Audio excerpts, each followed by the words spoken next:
Bonjour, à l'aide de Power Query, je vais sur ce petit tableau d'exercice un peu basique là, j'ai des prestations de garage, vidange, etc.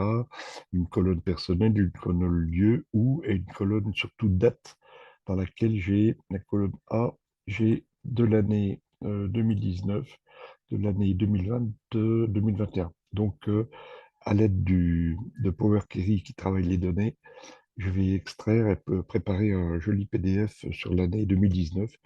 Et bon, si on fait sur une année, on fait sur n'importe quelle année, voire sur un grand tableau. Donc, je, vais- je suis sur une feuille, hein, donc j'ai qu'une feuille qui s'appelle Toto. Donc, peu importe le nom, CTRL A, je sélectionne le tableau complet.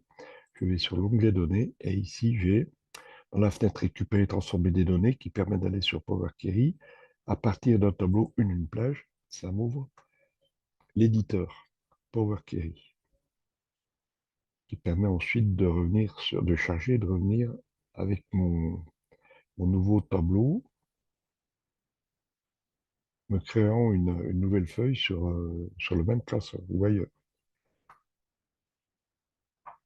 ça tourne un petit peu, c'est le temps d'ouverture. Mon classeur s'appelle Excel Extraction 2019 et Export PDF.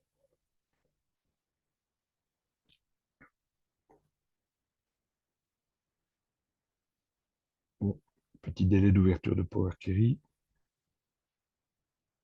Voilà, je vois que je suis sur une feuille en haut qui s'appelle Toto Zone d'impression. Et là, je vais simplement mettre en forme ici. Je m'aperçois que j'ai une date avec 00, un format heure que je peux transformer ici pour ne garder que le format date. Donc, je clique ici sur date, ça m'enlève les zéros. Donc, bon, je remplace. Il me demande de modifier le type de colonne. Voilà. Là, j'obtiens que ce que je veux, un format date.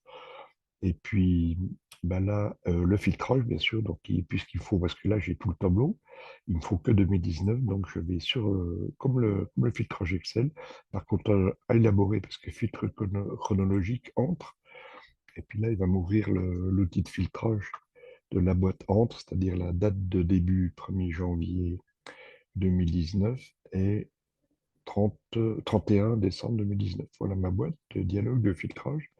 Ici, j'ai le calendrier. Je peux aussi la taper. Bon, là, c'est rapide. Je me mets sur 2019 ici. Il faut que je chercher janvier, 1er janvier ici. Donc, ma date de départ. Et je reprends pour la date de fin. Je reprends l'année 2019. Et là, cette fois-ci, 31 décembre, qui est ici. Je valide mon filtre. Je l'applique. Et bon, le travail est fait sur Power Query. Maintenant, je vais sur Fichier, fermer, charger. Et je vais obtenir une nouvelle feuille avec le fichier adéquat. Bon, je vois que j'ai une requête qui a été créée. Il va charger le petit tableau. Bon, si je veux l'utiliser maintenant, le travail est fait, hein. Donc, je pourrais le mettre en forme. Ma colonne date est mise en forme. Je peux aussi également, CTRL A, enlever les poignées de filtrage depuis l'onglet données, par exemple. Et puis aussi, je m'aperçois que j'ai pas de symbole euro ici, que je peux appliquer en format monétaire depuis ici. Voilà, bonne journée à vous.